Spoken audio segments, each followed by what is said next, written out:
बहुत समय पहले एक राज्य में गंगाबाई नाम की एक वृद्ध महिला रहती थी। वह गांव में अपनी चतुराई और ईमानदारी के लिए मशहूर थी, लेकिन उसके बारे में एक रहस्य भी था। लोग कहते थे कि वो भविष्य देख सकती है। कोई नहीं जानता था कि ये सच था या फिर एक अफवाह। गंगाबाई ज्यादा बात नहीं करती थी, लेकिन जब भी वो कोई सलाह देती वो हमेशा सच साबित होती। इसी कारण लोग उसे बहुत मानते थे। लेकिन इस गांव में एक माधव नाम का दरबारी भी था, जो राजा के बहुत करीब था। वो बहुत ही चालाक और लालची था। उसे गंगाबाई से नफरत थी, क्योंकि राजा भी कभी कभी उसकी बात मान लेते थे। माधव सोचता था, अगर ये बूढ़ी औरत ज्यादा समझदार बनी तो मेरा प्रभाव कम हो जाएगा। एक दिन माधव ने राजा से कहा, महाराज, आपकी प्रजा में कुछ लोग बहुत चालाक हैं और वे कर चुकाने से बचने के लिए चाले चलते हैं। हमें उन पर कड़ी नजर रखनी चाहिए।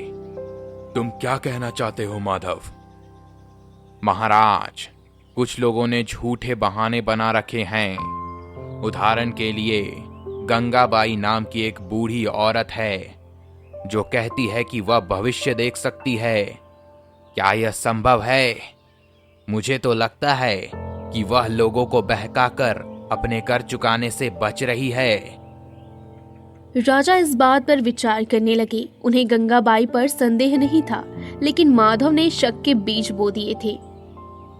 अगले दिन राजा ने आदेश दिया कि गंगाबाई को घर चुकाने का प्रमाण देना होगा, वरना उसकी जमीन जब्त कर ली जाएगी। जब सैनिक ये आदेश लेकर गांव पहुंचे तो गंगाबाई मुस्कुराई।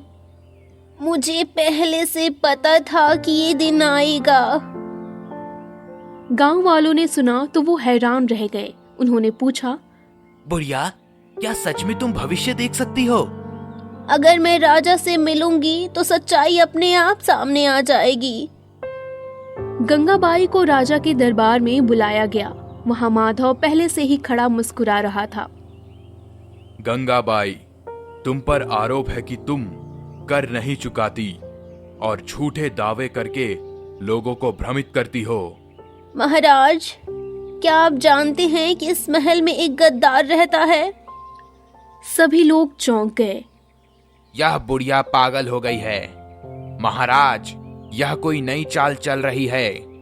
गंगाबाई ने माधव की ओर देखा और कहा, माधव, तुम कहते हो कि मैं झूठ बोलती हूँ, लेकिन क्या तुम ये साबित कर सकते हो कि मैं गलत हूँ? माधव चुप हो गया। महाराज, अगर आप मुझे 3 दिन का समय दे तो मैं आपके सामने गद्दार को पेश कर सकती हूँ। राजा सोच में पड़ गए। आखिरकार उन्होंने गंगाबाई को 3 दिन का समय दे दिया। गंगाबाई गांव लौटी और उसने एक गुप्त योजना बनाई। तीसरे दिन वो फिर से राजमहल पहुंची और बोली, महाराज, अगर मैं कहूं कि इस राज्य से गुप्त जानकारी पड़ोसी राज्य को बेची जा रही है तो क्या आप मानेंगे? राजा चौंक गए। यह असंभव है। अगर ऐसा नहीं है तो पिछले कुछ युद्धों में हमारी सेनाएं कमजोर क्यों पड़ी? राजा को अचानक पिछले कुछ वर्षों की घटनाएं याद आईं। कई बार ऐसा हुआ था कि दुश्मनों को उनकी योजनाओं की जानकारी पहले से ही थी। अब राजा को गंगाबाई की बातों पर भरोसा होने लगा। गंगाबाई ने एक चाल चली। उसने पूरे दरबार में कहा, मैंने कल रात भविष्य देखा था कि इस दरबार में मौजूद एक व्यक्ति ही गद्दार है। सभी लोग हड़बड़ा गए। माधव ने घबराते हुए हंसने की कोशिश की। यह तो बस एक अंधविश्वास है। लेकिन राजा अब सतर्क हो गए थे। उन्होंने सैनिकों को आदेश दिया कि दरबार में मौजूद सभी लोगों की संपत्ति और संदेशों की जांच की जाएगी। जब माधव के महल की तलाशी ली गई तो वहां से गुप्त दस्तावेज मिले, जो साबित करते थे कि वह राज्य के गुप्त संदेश पड़ोसी राज्य को भेज रहा था। राजा का गुस्सा अब चरम पर था। माधव, तुमने मेरे साथ धोखा किया है। तुम्हें मौत की सजा दी जाएगी। माधव को उसी दिन दंड दिया गया। राजा ने गंगाबाई को सम्मानित किया और कहा, तुम सिर्फ चतुर नहीं हो, बल्कि इस राज्य की सबसे समझदार नागरिक हो। तुम्हारी बुद्धिमानी ने हमें गद्दार से बचा लिया। महाराज, ये भविष्यवाणी नहीं थी, ये सिर्फ बुद्धिमत्ता और ध्यान देने की शक्ति थी। अगर कोई सही जगह पर सही सवाल पूछे तो सच्चाई अपने आप सामने आ जाती है। गांव के लोग खुशी से झूम उठे। अब सबको समझ आ गया था कि गंगाबाई की असली शक्ति उसकी समझदारी थी, ना कि कोई जादू।